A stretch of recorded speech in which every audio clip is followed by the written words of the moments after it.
ጥያቄ ስትጠይቂ እኮ እንደዚህ አይደለም የምጠይቀው፣ ርቀሻል። አባባልህን አስተካክለው። ምክንያቱም እኔ ኢየሱስ ክርስቶስ የምለው የባህሪ አምላክ ነው። አንተ የምትለው ኢሳ ደግሞ ዝም ብሎ ሰው ነው የምትለው አይደለም? ሌላ ርዕስ አንቀይርሽ። እሺ አሁን እኔ እንትን ከፈርስት ሴንቸሪ ትንቢታት የተናገሩለትን ስጠኝና ልጻፍና ለያዛቸው ለአንብባቸውና ከቁርአን ጋር ላመሳክራቸው። አንቺ ፈርስት ሴንቸሪቲ ያለሽ እኔ እያልኩሽ ያለው መጽሐፉ ጭራሽ የለም እያልኩሽ እኮ ነው። እየሰማሽኝ አይደለም መሰለኝ። ሲጀመር ጭራሽ የለም አለ ካልሽኝ ታመጪዋለሽ፣ ከዛ ከፍቼ ያሳይሻለሁ። እኔማ ምን አለ እልሃለሁ። አንተ አለ ካልከኝ ንገረኝ ነው እንጂ እኔ እኮ አለ አላልኩም። የለም ጠፍቷል። የለም ስለ መሐመድ ምንም አይነት ፈርስት ሴንቸሪ የለም ማለት ነው አላልኩም። መጽሐፉ የለም ነው ያልኩሽ። መጽሐፉ ላይ ያለ ኢንጂል ላይ ተጠቅሷል፣ ግን ኢንጂል የለም ነው ያልኩሽ። አማርኛ ምናልባት ከተረዳሽኝ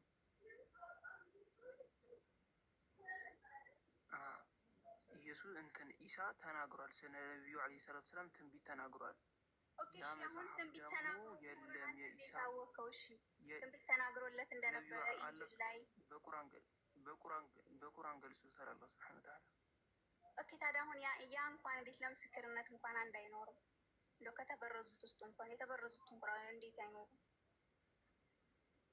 በቁርአን ገልጾታል። በዛ ጊዜ የነበሩ አይሁዶች ማመናቸው ራሱ አንድ ነገር ነው። በዛ ጊዜ የነበሩ አይሁድና ሙሽሪኮች ነሳራዎች አምነዋል። እኔ መቼም ወደዚህኛው ባይብል አልመጣልሽም። በዚህኛው ባይብል ላይ እኮ ግልጽ የተቀመጠ እኮ አለ። አጽናኝ ብሎ ግሪኩ ላይ እንትን ሲሄዱ እንትን ምንድን ነው ብቻ የሚያስማሙት ነገር አለ ስም ጋር። እኔ አልጠይኩሽ፣ እኔ አልሄድም እዛ ጋር። እኔ እኛውን ባይብል አልቀበለውም። የኢየሱስ እንጂል ነው ብዬ ስለማርያምን አልቀበለውም። በዛ በነቢዩ ዓለይሂ ሰላም በምን አመንክ ካልሽኝ፣ ስሚኝ፣ በምን አመንክ ገብቶኛል እኮ አመጣጥሽ ስለተረዳሁሽ እኮ ነው። እንዴት ማለት አመጣጥሽ ትለኛለህ? እኔ እኮ ያልኩህ ከፈርስት ሴንቸሪ ስለ መሐመድ ነቢይ ተነግሮለት ከነበረ ትንቢት ከፈርስት ሴንቸሪ ዶክመንት ስጠኝና ወይም ደግሞ መጽሐፍ ካለ ስጠኝና ለመዝግብና ለአንብብ፣ ከዛ በኋላ ከቁርአን ጋር አመሳክሬ እውነቱን ነቢይ መሆኑን እቀበላለሁ ነው። ገብቶሃል አይደለ? ነገርኩሽ እኮ ያም ልሰጥሽ የምችለው ባይብሉ ሲኖር ነው አልኩሽ። የኢየሱስ እንጂል ሲኖር ነው አለ የተባለው ደግሞ የኢየሱስ እንጂል ላይ ነው። ኦኬ የተበረዘው ራሱ የት ሊገኝ ይችላል? እሺ ሜቢ ከዶክመንት እንኳን ከዶክመንት አንጻር የለም። ከነ የኢየሱስ እንጂል የለም፣ ጠፍቷል። ከነ ነው የሌለው፣ ከነ ማለት ነው የለም። የእሱ ሀሳብ ዮሐንስ ወንጌል ላይ ያለ፣ ከፈለግሽ ዮሐንስ ወንጌል ማርቆስ ላይ ተጠቅሷል ሀሳቡ። ግን እንዴት አወቅከው? ቆይ አሁን መጽሐፉ የለም አልከኝ፣ ከዛ ደግሞ ዮሐንስ ወንጌል ላይ ያለ አልከኝ። እንዴት አወቅሽ ዮሐንስ ወንጌል ላይ እንደነበረ እና እዛ መጀመሪያው ላይ እንደኖረ? ምን አለ መሰለሽ የጠየቅሽው ዮሐንስ ወንጌል ላይ ያለ አላልኩሽም፣ ያልኩሽ ሀሳቡ ነው። ዮሐንስ ወንጌልም ማርቆስም ሉቃስም ማቴዎስም እንዳለ ምንጫቸው ምንድን ነው? ከየት አንስተው ነው ምንጫቸው? ምንጫቸው ምንድን ነው? የምኑ መጽሐፉን የጻፉበት ምንጫቸው ወንጌላትን ነው። ወንጌላትንማ ክርስቶስ ኢየሱስ በምድር ሳለ የነበረውን ታሪክ እና መሰቀሉን ነው የመሰከሩት። በህፃን አይተሻላ መሰቀሉን የጻፉት አይደል? ምንጫቸው ከኢየሱስ ነው አይደለ? ምንጫቸው ከኢየሱስ ነው። ኦፍኮርስ ኢየሱስ ክርስቶስ ስለመምጣቱ ደግሞ በትንቢት ተነግሮለት ነበረ። ገና እሱ ከመምጣቱ ብዙ ዓመታት በፊት ማለት ነው። አልጠየቅኩም። እኔ እኮ አሁን ኦስሚ አንድ ጊዜ እንረዳዳና ማለት ነው። አሁን ለምሳሌ መሐመድ ስለመምጣቱ ትንቢት ተነግሮለታል አይደለም? ኦር ነቢይ አዳምጪ። እሺ ቀጥል። እኔ አንደኛ ትንቢት መስፈርት ነው አላለት። እንደዚህ እንድትለኝ ቀጥል። ጨረሽ? እሺ ጨረሽ? ጥሩ። ይኸውልሽ አንደኛ ኧረ በለው ካልጨረሽ የጨረሽ የሚል ሊያዝልሽ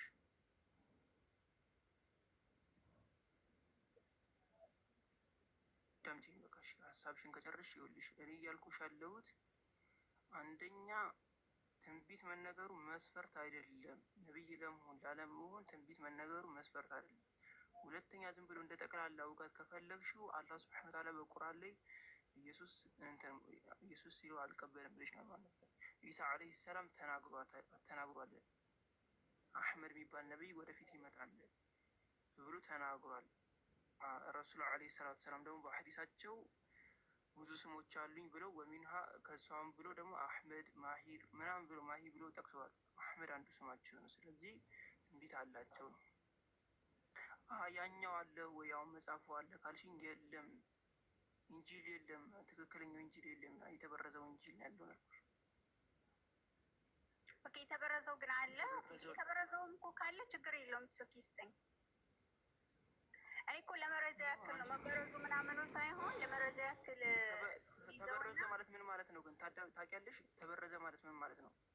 ስለ ትንቢቶቹ ምንም አይነት ፍንጭ አያስገኝም ማለት ነው። ተበረዘ ማለት ኦፍኮርስ የሆነ ቃሎች ሊጣመሙ ይችላሉ። አልጠየኩሽም። ተበረዘ ማለት ምን ማለት ነው? የሰው ሀሳብ ገባበት ማለት ነው አይደለ? ኦፍኮርስ እና ተጨመረበት ወይ ተቀነሰበት ማለት ነው አይደለ? በቃ የሰው ሀሳብ ከገባበት ደግሞ እኔ ቢኖርም ባይኖርም አልቀበለውም። ልንገርሽ እርግጥ ከአስከፈ አልቀበለውም። ባይብል ከኦሪት ዘፍጥረት ጀምረሽ እስከ ዮሐንስ ራዕይ አልቀበለውም። ቢኖርም ባይኖርም ምን ያገባኝ? አለ ብለው የሚያመጡት ብዙ ጥቅስ አለ እኮ። እኔ እኮ አሁን እሱ ማምጣት ከብዶኝ እኮ አይደል፣ ግን አልቀበለውም። ስለማልቀበለው ምን ያደርግልሻል? አጽናኝ ብለው ያመጡታል። አሁን አጽናኝ የሚለውን ቢያመጡትም እኔ ሲጀምር ዮሐንስ ወንጌል ወይም ደግሞ ሉቃስ ወንጌል፣ ማርቆስ እኔ የኢየሱስ እንጂል ናቸው ብዬ ስለማላመን ቢኖርም ባይኖርም ምንም አያደርግልኝም ነው። የተበረዘ መጽሐፍ የኔን ሀሳብ አስቀምጥኩልሽ አይደለ? ግልጽ ነው ይሄ። አስለን ሲጀምር ትንቢት ሸርጥ አይደለም። ኦፍኮርስ ነው እንጂ ምክንያቱም አንድ ሰው ተነስቶ ነብይ ነኝ ማለት አይችልማ። ስለሱ የሆነ ነገር መነገር ነበረበት። አሁን አንተ ተነስተህ እኔ ትንቢት እኔ አሁን አንተ ተነስተህ አሁን ተነስተህ ድንገት ተነስተህ እኔ ነብይ ነኝ ማለት ትችላለህ? እሺ አንተ ከመሬት ተነስተህ እኔ እላለሁ አላልኩም። ትንቢት ሸርጥ ነው ወይ ማለትና ለማለት ሳይሆን መስፈርት ነው።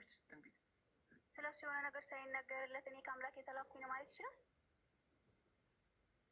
እኔ እየጠየኩሽ እኮ ነው። ትንቢት መስፈርት ነው ወይ ያልኩሽ። እንዴት አንተ ቆይ እንዴት መስፈርት ነው ብለህ ትችላለህ? እሺ እኔ አሁን አንተ ተነስተህ አሁን እኔ ነብይ ነኝ እና ተቀበይኝ ከፈጣሪ የተላኩ ነኝ ብትለኝ እንቀበልሃለሁ? ስለአንተ ማረጋገጫ ሳሊዝ። ስለዚህ ትንቢት መስፈርት ነው ማለት ነው አይደለ? አንድ ነብይ ሊሆን ትንቢት መስፈርት ነው። እሺ ስለሱ ቢያንስ አሳማኝ ነገር መኖር አለበት። ገብቶሃል አይደል? አሁን አሳማኝ ነገር አሁን ትንቢት ተነግሮለታል። አሳማኝ ነገር አለው ነገር ላይ ተይው። አንዴ ቆይ፣ ሙሴ ትንቢት አለው? መሐመድ ትንቢት አለ? እኔ እኮ እየጠየቅኩ ነው። አሁን እሱ ጋር በዚህ ሳይድ ከሆነ መጣሁ። አንቺ መስፈርት አድርገሽ ያረግሽው አንቺ ነሽ። እኔ መስፈርት አላረኩትም አልኩሽ እኮ። አንቺ መስፈርት ካረግሽው ከኢየሱስ ውጭ እንዳለ ነቢያቶችን ልትያቸው ነው። ኢየሱስንም አንቺ ነብይ ነው አምላክ ነው ብለሽ ነው የምትቀበዩ። ሲጀመር ራሱ የለም ማለት ነው። እንደ ክርስትና ነብይ የለም ማለት ነው። ባህሪ አምላክ ነው ብዬ እቀበለዋለሁ። ሙሴ ነብይ አለ?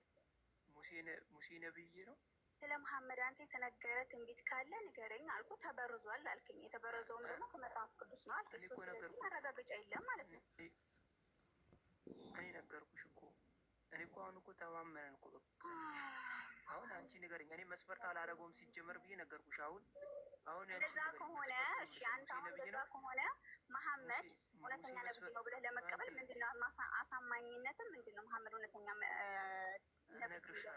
እነግርሻለሁ። መጀመሪያ መልሽልኝ። ሙሴ ነብይ ነው? አስረዳኝ። እኔ እኮ አስረዳኝ ያልኩ ነው። መልሽልኝ። እኔ አልለቅሽም፣ ወላሂ አልለቅሽም። ሙሴ ነብይ መሰከርሽልኝ። የተዘኛልና ነው የማለቀኝ። እኔ አሁን አስረዳኝ ነው ያልኩ። ሙሴ ነብይ ነው ወይ?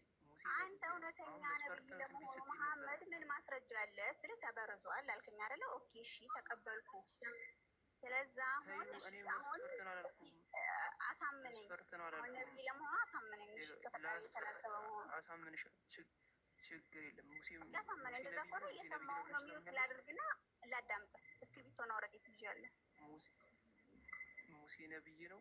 መልሽልኝ። በአንቺ መስፈርት ሙሴ ነብይ ነው ወይ?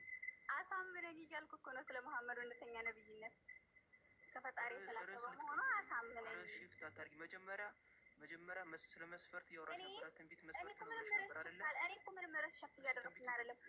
እውነተኛ ከፈጣሪ የተላከ ለመሆኑ ትንቢት ተነግሮለታል ወይ? ስለ ተበርዟል አልከኝ። ኦኬ እሺ አልኩኝ፣ ተቀበልኩ፣ አክሴፕት አደረኩ አይደለ? ስለ ስለዛ አንተ ደግሞ እንደ አዲስ እውነተኛ ነብይ ለመሆኑ መሐመድ አሳምነኝ። እንደ አዲስ ልጠይቅሽ 18 ትንቢት መስፈርት ነው። አሳምነኝ መሐመድ። እሺ ከአላህ የተላከ ነብይ ለመሆኑ ያነሳሽውን ርዕስ መልሺ። ያነሳሽውን ርዕስ ትንቢት መስፈርት ነው ወይ? ተበርዟል አልከኝ አይደለ? እሺ የለም አልከኝ። ከዛ ተበርዟል። ስለመበረዝ አላወራሁም። ስለዛ አሳምነኝ መሐመድ እውነተኛ ነብይ ለመሆኑ አሳምነኝ። አንዴ ልመልስልሽ። እሺ ስለ ነብዩ ትንቢት የለም መለስኩልሽ አይደለ? ተቀበልኩ። ተቀብያለሁ እኮ ተቀብያለሁ። ስለዛ አሁን ከፈጣሪ የተላከ ነብይ ለመሆኑ አሳምነኝ። የለኝም ካልኩት እኮ ችግር የለውም እቀበላለሁ፣ አክሴፕት አደርግሃለሁ። ግን እውነተኛ ነብይ ለመሆኑ ደግሞ አንተ አሳምነኝ። እሺ ሚዩት ላድርግና ላዳምጥ። መጀመሪያ የተናገርሽው ነገር ትክክል አለመሆኑን እመኝ። ለቀጠፍሽው ነገር ይቅርታ ጠይቂ። ትንቢት መስፈርት ነው ብለሻል አይደለ? ማሳምነኝ አንተ አሁን ካለ የተላከ እውነተኛ ነብይ ነው ለመሐመድ። ስለዛ አሳምነኝ እስኪ አንተ። እሺ መሐመድ እውነተኛ ነብይ ትንቢት መስፈርት ነው አይደለም? ትንቢት መስፈርት ነው ብለሽ ስትናገሪ ሰምቼሻለሁ። ማስረጃ አምጪ። ሙሴ ነብይ ለመሆኑ ትንቢት አምጪ። ወንድሜ አሁን እየተከተልኩ ያለው እኮ የአላህ መልእክተኛ መሐመድ ነው ብለን እየተከተልኩ ያለው። ስለዛ አሳምነኝ፣ የአላህ መልእክተኛ ለመሆኑ አሳምነኝ ነው እያልኩ ያለሁት። ወይስ ማውራው ነብይ ለመሆኑ ትንቢት አምጪ። እኔ እኮ ከፈርስ ቸሪ ስጠኝ ስል የለኝም አልከኝ አይደለም? እኔ እኮ አይደለሁም ትንቢት መስፈርት ነው ያልኩት፣ አንቺ ነሽ። ሙሴ ነብይ ለመሆኑ መስፈርት አምጪ። ትንቢት እኔማ እንደዚህ